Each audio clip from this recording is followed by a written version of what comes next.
if some country decides to shut off our emails and SAP systems and everything else, where does it leave us with? We don't have enough bargaining chips. The only two things we have is we have a large market and we have a large talent pool. We have to move from being a consumer of technology to being a producer of technology. Roughly about 40% vehicles value is not IP that's in any way created in India today. Government as a large buyer and government as a first buyer of a lot of new innovation technologies would automatically plug the gap where investors and entrepreneurs would come up.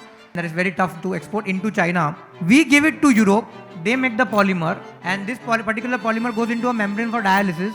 Then someone makes a dialysis machine and that goes to a diabetic patient in India. So that's the circle. India is now going through the most important inflection point in its history. So let's stop adopting the stories of the past and let's put our faith and trust in the stories of the future.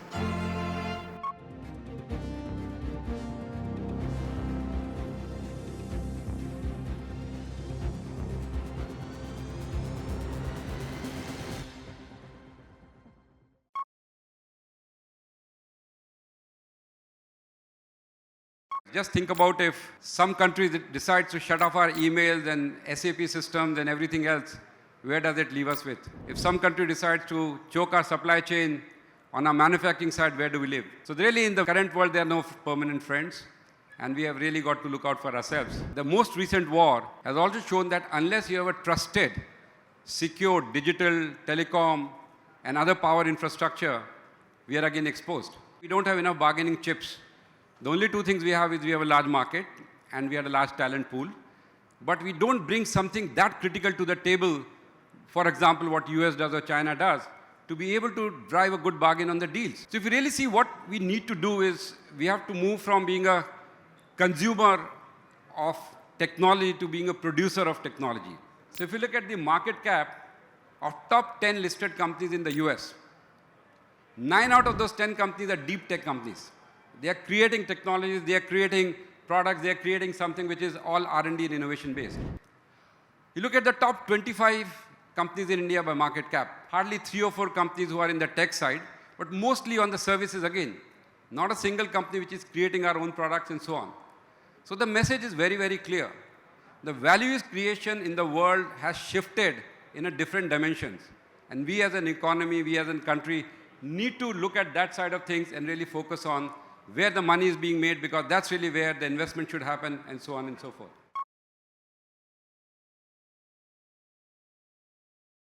As a country, we are among all the major economies, and especially the ones who have transitioned from the middle income trap and become a developed economy in the last 50 years, as Mr. Kant was saying. They all focused on R&D and really created innovative economy. Whereas we are only at about 0.6, 0.7% of our GDP is in R&D. And not only that, the per capita spending on R&D from the private sector is much lower. The government of India recently has created a 1 lakh crore R&D and innovation fund, which is for a 50-year basis. So it's about a $10 billion fund which can be recharged every 5-10 years, which on a matching basis will be given to private sector. So we are talking of literally a $20 billion of R&D corpus which is available today to be given to private sector companies, startups, listed companies, and even larger corporates. Without R&D, without product creation, without innovation, I don't think we can accomplish the goals that we have set out. Ather's today filed 670 patents. Ather's creating 200-300 patents every year. If that math is correct, that would imply Ather is a meaningful percentage of the R&D spent in this country. So I'm hoping that that's an accounting issue. India cannot be spending $25 billion, out of which $8 billion is private R&D. If $8 billion is the private R&D in India, there is some real issue. But I think there is a massive change underway. There is, I think, a massive buildup of confidence. I think we are increasingly discovering that it's actually not that hard. We just need to believe that it could be done. We had done just a couple of internships and we barely worked for 6 months. There was a design problem that we had to work on. And this was a fairly simple suspension design problem statement. And I presented something and great. And then the recommendation was, Tarun, why don't you become the Spock to work with this design agency in Austria, which will do this actual job. You're really very excited. You become the Spock. I was like, okay, I'll learn something from them. And then I realized that we're going to pay them 16 crores to do this. I had a vitriolic reaction that, wow, this is crazy. This is probably an exception. And I would rather work on my own thing. Companies in India to just look at a problem and say, we have engineers, we have a problem, there will be a solution at the end of this journey. The common response seems to have been, we have engineers, we have a problem, we also have money, so we'll go give that money to somebody, and our engineers will test that solution out later in a lab. I have come to realize that this has been a massive, I don't know if I should use leadership or just mindset issue, an assumption that we don't know how to do R&D, design, complicated IP.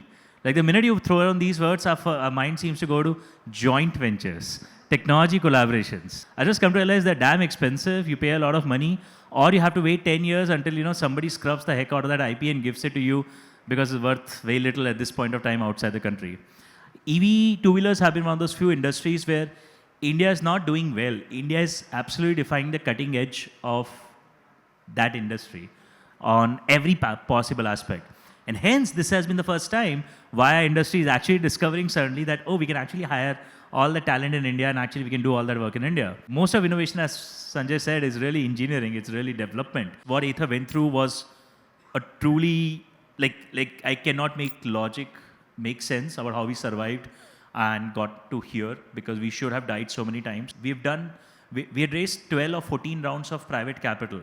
Imagine over 14 rounds of private capital, we had one venture capitalist investor who invested once. That's an extremely weird situation to have. And we had to make, honestly, gambler-like decisions, rolling the dice and letting the company actually run out of cash, not once or twice, but 4 times. Basically refusing to stop or fire any of our engineers, just keeping the ship going until we were actually off that cliff, we were going to fall, and then some capital magically appeared on the Monday morning so that the bills were not defaulted on.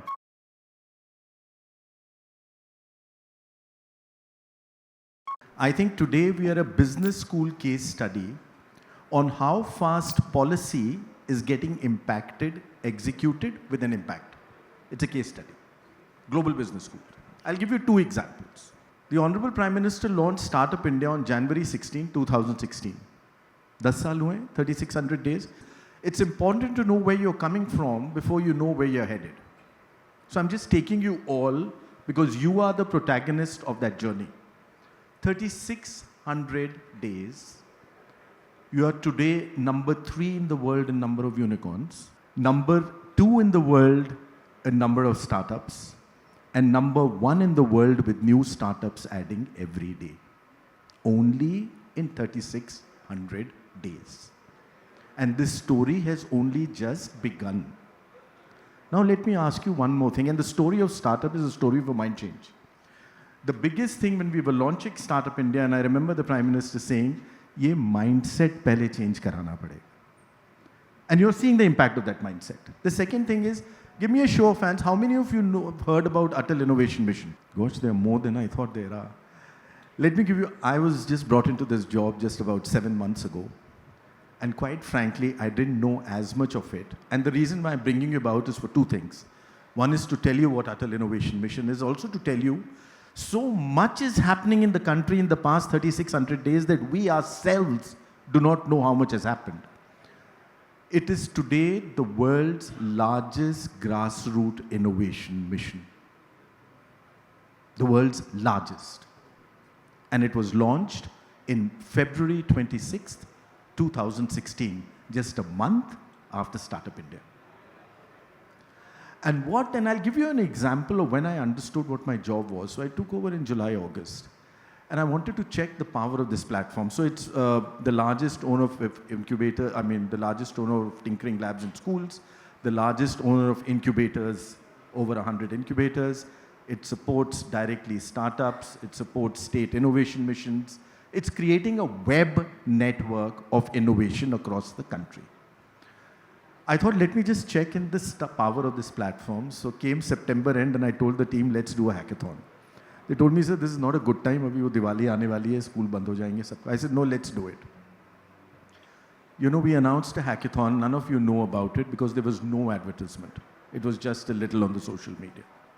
It was open for 4 weeks. I remember one Saturday morning, I was sitting in my puja room, my phone rang. I didn't pick it up the first time. It rang again. I picked it up. There was this young kid who told me, sir, मैं झज्जर से बोल रहा हूँ. मेरे पास 3 idea हैं जो मैं submit करना चाहता हूँ, मेरा टीचर सिर्फ एक अलाउ कर रहा है. You know what we are not realizing? This is the beginning of a movement which is now unstoppable. And it is bottom up. And the kind of work which is happening in the schools, we had in October a small government school near Mangalore. 4 of our kids from there were chosen for the World's Robotics Championship, which happens every year once. It's the Olympics of robotics. And our bachchas, even to 2 days before, they did not have money for the tickets. Many of them couldn't speak English. We had to send an interpreter, etc. Out of 93 countries, they were 18. ये एक छोटा school था. अभी 10,000 school में हैं. We are adding 50,000 new schools. We are adding another set of 50 incubators. We are adding accelerators. This movement of innovation has now taken over. It is now in every child. And the good thing is, it is being driven bottom up. It is not the 4 of us who are pushing it down their throat. And by the way, the results of innovation, you're seeing the 3 of them sitting here, what they're doing. So I just wanted to give this as an introduction point, that I think the kind of movement and the foundation blocks which have been set up in the past 3,600 days, you will now start seeing the results of those. I've just given you 2. There's a whole list which you all know, and each one of them is making India future ready. As a percentage of the stuff that you're exporting, how much of that is coming because of your own R&D? So if you can share what Aarti Industries does, how your R&D has enabled you to do this, and the kind of value addition and value creation you are able to create. And also I would really like to understand the value chain that you said, that you invent certain things, it goes back, and then it comes back to India with 100 or 1000x of increase of cost. When you want to do, suppose something called a distillation column that when you do in chemical engineering, earlier we just used to go to a European company, give them the data sets, they used to give us the design of the distillation column, and we used to make it. Because our strength was on the reaction, not on the operations. And almost all of them will be technologies which have been developed throughout the years.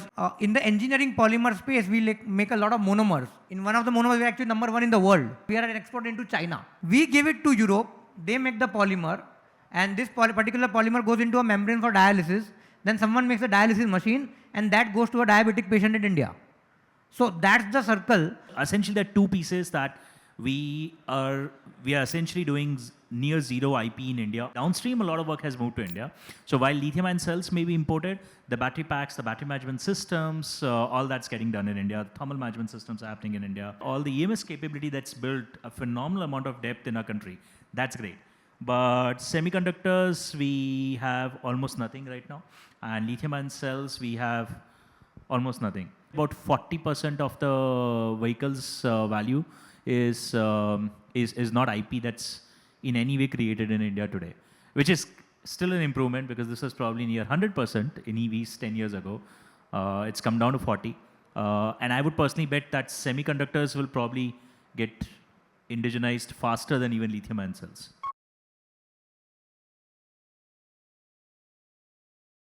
DLI scheme that Secretary Krishnan talked about should be funding chips that go into a Ather or a Mahindra or a Tata EV. So these guys need to talk to the semiconductor companies, because of the chip companies design chips in isolation, whom they will go and sell. Because you don't sell a chip to a B2C, you sell it to a B2B. And if the B is not in India, it's unlikely that you'll find a B. So we'll spend all this money, but it'll go nowhere. I mean, there's a very common term in Washington, D.C., it's called the Beltway Bandits, which is knowingly a lot of money is given by the US government to defense companies to create a lot of technologies. And it is done because that becomes the acceleration of that. Government as a large buyer and government as a first buyer of a lot of new innovation technologies would automatically plug the gap where investors and entrepreneurs would come up. What would it take for the Indian government to be a lot more bold? And I heard in the context of defense, they are now okay with a single tender, single buyer. In the telecom sector, Tejas was in that situation where I can't help create 10 more companies, but at least if we are capable and world class, at least give us the business. So I think what would it take for government to change that mindset and this L1 business and I need three bids to do it across sectors. I know they're doing it in defense because that to me is a big catalyst for creating the market pull and to create the domestic ecosystem. The biggest challenge which we all are facing, and I'm trying to see for myself in my job, is joining the dots. One incubator doesn't speak to another. One small school tinkering lab is not speaking to another. For me, one of the things which I would like to see, and we are trying to attempt, is to create that innovation web in India. Let us pick up a district. Wahan pe jo schools hain, the kids which are doing well and they have their projects, I connect them to the MSMEs there. The MSMEs and these kids are also connected to the incubator in that region. So let's say food processing is a big area in that region. We create that as a food processing specialization thing. Bring in the industry to partner with them, academia to do it, get global partnerships and create these lighthouses across the country. They need to speak to each other. The Atal Innovation Mission had worked with the Ministry of Defense to set up IDEX. They set up a separate Section 8A company and they gave it a little independence and power of its own. The idea was that they will find out from the challenge statements from the defense. They will then find startups, match them up, nurture those startups, and then obviously he'll go through a bidding process soon. The push within the system to make it happen ASAP is huge. Even those startup rules, you remember some of the rules about 5-year previous experience. Your bid also doesn't have to be L1 if you're a startup. It can still be in a band. All those things have come. There's a huge leap which has happened. And in a democratic framework, to make all that happen, I think is extremely commendable. But yes, it's a journey. We are just at the beginning of it. India is now going through the most important inflection point in its history. At every inflection point, there are a lot of stories of the past and there are few stories of the future. You will be the stories you adopt. So let's stop adopting the stories of the past and let's put our faith and trust in the stories of the future. One of the critical gaps that we see is industry-academia collaboration, the classic problem, and how we feel is you need to build these translational centers in between all of those gaps where you are able to either pilot, scale up and all of those things. So the journey of any company, startup entering into a new space is faster. And I think this year's economic survey actually alluded to that of building translational research center is almost like a physical infrastructure that has to be created. So the hope is in 5 to 7 years, if we are able to build this hardware and then on top of it the software of the human talent, that will be a very strong place. We have to be patient. One final thing, Deng Xiaoping in 1991 mentioned what oil is to the Middle East, rare earth is to China. That was in 1991. We cannot be on a crisis management mode as a country. We need to look at it as a systemic mode, not like just because Hormuz is happening right now, we think about energy transition, and then 1 month later, or just because in Delhi in December, we think about air pollution. I think that mindset needs to be changed, and we have to be more consistent.